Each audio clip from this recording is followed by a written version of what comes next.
আমরা এখন কথা বলবো আমাদের সেই প্রিয় ছাত্র শহীদ ওয়াসিমকে নিয়ে। তোমরা সবাই তাকে চিনো তো?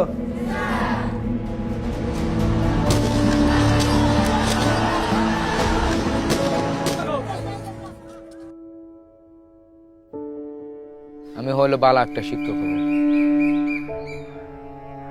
শিক্ষকতাটা আমার পছন্দ হয়, এ কথা বলতো সবসময়। তো ওর একটা ইচ্ছা ছিল যে দেশ দেখবো। ও মিথ্যে কথা বলতে পারতো না, মিথ্যে কথা কারো কথা পছন্দ করতো না, মিথ্যে কথা বলতো না। আমার ছেলে আমার এখনো মনে করি ছোট্ট করে মা আছে। ফেসবুকে স্ট্যাটাস দিছিল যে সাধারণ শিক্ষার্থীদের পাশে আমার পানির সংগঠন, আমি এই পরিচয়ে শহীদ হব, এরকম বলে 16 ঘন্টা পরেই শহীদ হয়ে গেছে। 17 তারিখ ভোর 6টার দিকে এখানে রাস্তা দিয়ে লাশবাহী গাড়ি ঢুকতেছিল। ভাইয়া যে শেষবারের মতো লাশবাহী গাড়িতে করে ভাইয়ার নিরন্তর দেহটা যে আসতেছে, এটা বাবাকে দেখাচ্ছিলাম তখন। তো বাবা কিছুক্ষণ পরে অজ্ঞান হয়ে গেছে ওখানে।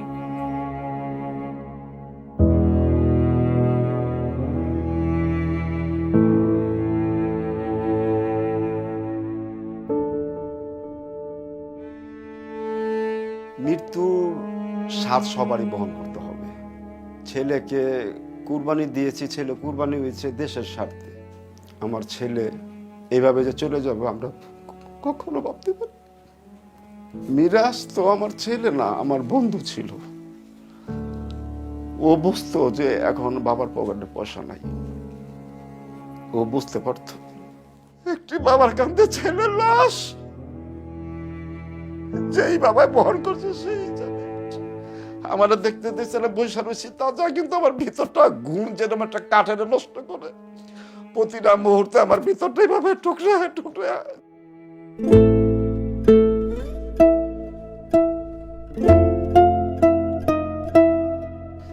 যেখানে দেখতে পাচ্ছেন সাদা তীরটা, এইটাই আমার মিরাজ।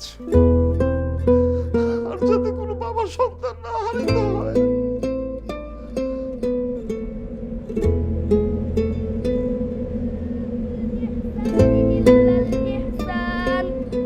فبأي آلاء ربكما تكذبان 18 পারা পর্যন্ত পড়ছে, মানে আর 3 মাস বাকি আছে। 3 মাস পরে মানে হাফেজা লাইনে চলে যাবে আর কি। এমনকি যেদিন গুলি লাগে সেদিনকা মহররমে রোজা ছিল, তো মূলত রোজা অবস্থায় আর কি গুলিটা লাগে ওর পেটে।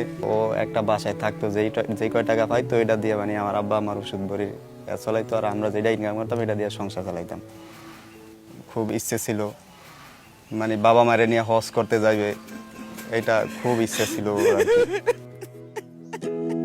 কতটা তুমি হারালে বন্ধু, কেঁদেছে অন্তর।